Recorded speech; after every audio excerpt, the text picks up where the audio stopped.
Hello and welcome back to my channel, Small Intentional Steps.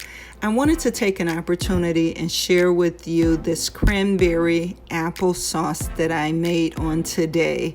I'm excited about it because I've never created cranberry sauce from scratch, and I love cranberry sauce. I don't know about you, but I could put it on the side of any meal. And so because I created this today, it gives me an opportunity to do more natural home-based cooking when it comes to cranberry sauce, and even making a varied version. As I mentioned, I added an apple to mine. Oh, it was so beautiful, the colors, the flavor.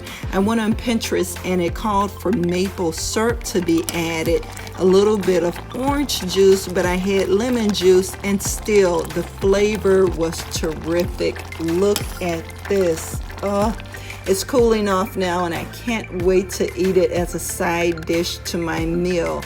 Take an opportunity and let me know if you've created cranberry sauce from scratch. Don't forget to rate, share, and subscribe. Thanks.